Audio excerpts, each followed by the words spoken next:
ஒரு படி அரிசிக்காக யாரும் இன்னொருத்தர் வீட்டு வாசல்ல போய் நீ காத்து நிற்க கூடாதுன்னு அந்த நிலைமையை தமிழ்நாட்டில் ஏற்படுத்தியவர் டாக்டர் கலைஞர் அவர்கள். இன்னும் சொல்லணும், 2006 சட்டமன்ற தேர்தல் போது கலைஞர் அவர்கள் ஒரு தேர்தல் வாக்குறுதி கொடுத்தார். 2 ரூபாய்க்கு 1 கிலோன்னு முதல்ல அறிவிச்சவர் அவர் தான்.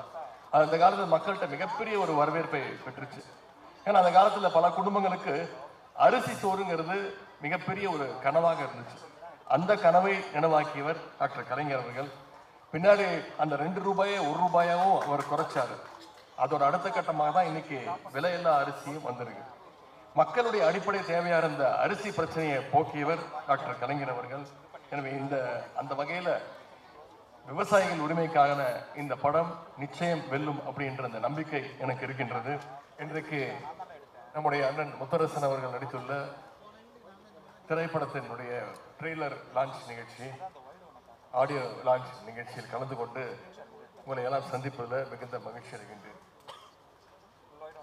முதல்ல இந்த திரைக்குழுவினருக்கு நம்முடைய பாராட்டுக்களை நான் தெரிவிச்சுக்கிறேன். ஏன்னா பொதுவாக இந்த மாதிரி ட்ரெய்லர் லான்ச்சஸ், ஆடியோ லான்ச்சஸ் நிகழ்ச்சிகள்லாம் மிக பிரம்மாண்டமாக அதாவது ஒரு ஸ்டார் ஹோட்டலில் நடத்துவாங்க, அப்படி ஒரு மிகப்பெரிய ஒரு திரையரங்கத்தில் நடத்துவாங்க. ஆனால் அரிசி படக்குழுவினர் இந்த நிகழ்ச்சி இவ்வளவு சிறப்பாக கலைஞர் கட்டிய இந்த வள்ளுவர் கோட்டத்தில் நடத்தியிருக்கிறாங்க. அதற்கு முதல்ல என்னுடைய பாராட்டுகளையும் என்னுடைய வாழ்த்துக்களையும் நான் தெரிவிச்சுக்கிறேன்.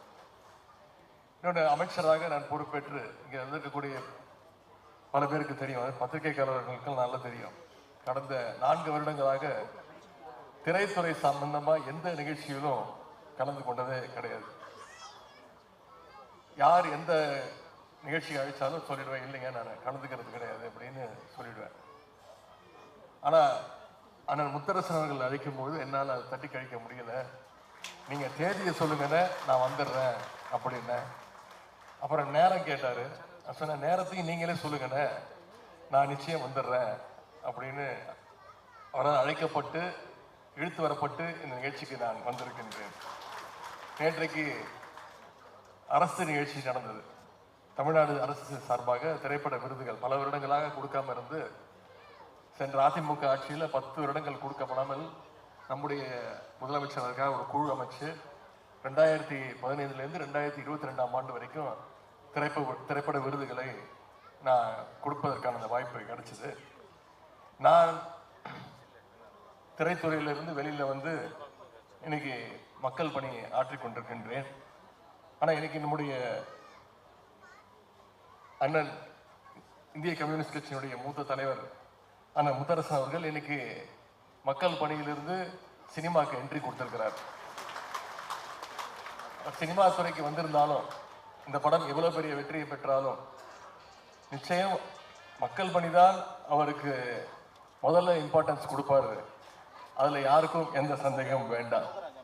அவர் சினிமாவோட உச்சத்துக்கு போனாலும், கெரியருடைய உச்சத்துக்கு போனாலும் அவர் எப்பவுமே விரும்புவது மக்களோடு மக்களாக இருப்பது என்பதை தமிழ்நாட்டு மக்கள் அனைவருக்கும் நன்றாக தெரியும். அரசியலிருந்து சினிமாவுக்கு வந்திருக்கக்கூடிய அண்ணன் முத்தரசன் அவர்களுக்கு நானும் சில காலம் திரைத்துறையில் இருந்தவன், முன்னாள் திரைத்துறையில் இருந்தவன் அப்படிங்கிற வகையில் என்னுடைய வாழ்த்துக்களை நான் தெரிவித்துக் கொள்கின்றேன். மக்களுக்காக பல ஆண்டுகள் களப்போராளியாக உழைத்தவர் தான் அண்ணன் முத்தரசன் அவர்கள். இப்ப திரையிலும் மக்களுடைய உரிமைகளை அந்த உரிமையோடு பேச வந்திருக்கின்றார். அதுவும் இந்த படத்தில் குறிப்பா சிறப்பாக விவசாயியாக அவர் நடித்திருக்கின்றார். அவர் அந்த போஸ்டர், இந்த ட்ரெய்லர், பாடல்களை எல்லாம் பார்க்கும் பொழுது இயல்பிலேயே ஒரு விவசாயிங்கிறதுனால விவசாயியாக நடித்திருக்கிறார் என்று சொல்வதை விட ஒரு விவசாயியாக அவர் வாழ்ந்திருக்கிறார் என்று சொன்னால் அது நிச்சயம் அது உங்களால் ஏற்றுக்கொள்ள முடியும். ஆனால் முத்தரசன் மட்டுமல்ல, இங்கே சமுத்திரகனி அவர்களும் கம்யூனிஸ்ட கொள்கைகளை உணர்ந்தவர், அதை தொடர்ந்து பேசக்கூடியவர். விவசாயிகளுடைய உரிமைக்காக கம்யூனிஸ்டுகள் களத்தில் இறங்கினா நிச்சயம் அதில் எப்பவுமே வெற்றி பெற்றிருக்கிறாங்க. இந்த முறையும் வெற்றி பெறுவாங்க. இந்த படமும் அதே போல நிச்சயமாக ஒரு வெற்றி படமாக அமையும். இந்த படத்தினுடைய தலைப்பு அரிசி உயிரின் மறுபெயர் அப்படின்னு வச்சிருக்கிறாங்க. இந்த அரிசிக்காக ஒரு காலத்துல மக்கள் எவ்வளவு கஷ்டப்பட்டாங்க. பண்ணையாளர்கள் கிட்ட வாழ்க்கை முழுக்க அடிமையெல்லாம் இருந்தாங்க. காலமெல்லாம் வயல்லையே வேலை பார்த்தாலும் அவங்களுக்கு ஒரு நேர சாப்பாட்டுக்கு கூட வழி இல்லாமல் இருந்துச்சு. அப்படிப்பட்ட விவசாய தொழிலாளருடைய உரிமைக்காக களத்தில் இறங்கி கம்யூனிஸ்டுகள் இதுவரைக்கும் எத்தனையோ போராட்டங்களை நடத்தியிருக்கிறாங்க. அதில் வெற்றியும் கண்டிருக்கிறாங்க. அதனால தான் டாக்டர் கலைஞர் அவர்கள் அடிக்கடி சொல்லுவார், நான் மட்டும் தந்தை பெரியார் அவர்களையும் அண்ணாவையும் என்னுடைய வாழ்க்கையில நான் சந்திக்காம இருந்ததுன்னா நானும் ஒரு கம்யூனிஸ்ட் தொழிலாக மாறியிருப்பேன் அப்படின்னு கலைஞர் அடிக்கடி சொல்வார். அப்படிப்பட்ட கலைஞர் அவர்கள் தான் 1969 ஆட்சிக்கு பொறுப்பு வந்ததுக்கு பிறகு ஏழை எளிய மக்களுக்கு அரிசி கிடைப்பதற்கான எல்லா வழிகளையும் செஞ்சு கொடுத்தார். ஒரு படி அரிசிக்காக யாரும் இன்னொருத்தர் வீட்டு வாசல்ல போய் நீ காத்து நிற்கக்கூடாதுன்னு அந்த நிலைமையை தமிழ்நாட்டில் ஏற்படுத்தியவர் டாக்டர் கலைஞர் அவர்கள். இன்னும் சொல்லணும்னா 2006 சட்டமன்ற தேர்தல் பொழுது கலைஞர் அவர்கள் ஒரு தேர்தல் வாக்குறுதி கொடுத்தார்.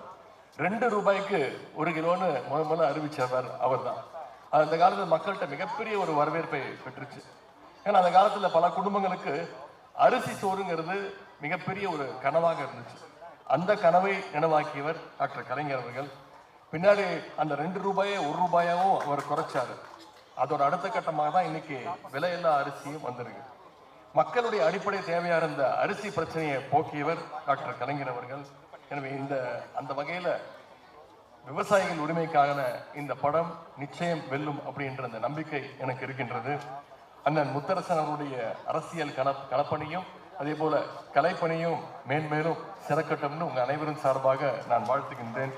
இந்த திரைப்படத்துடைய தயாரிப்பாளர்கள், கலைஞர்கள், இயக்குனர், தொழில்நுட்ப கலைஞர்கள் அனைவருக்கும் நம்முடைய அனைவரின் சார்பாக என்னுடைய வாழ்த்துக்களை கூறி இந்த சிறப்பான வாய்ப்பை ஏற்படுத்தி கொடுத்த அண்ணன் முத்தரசன் அவர்களுக்கு என்னுடைய நன்றியை தெரிவித்து விடைபெறுகின்றேன். நன்றி, வணக்கம்.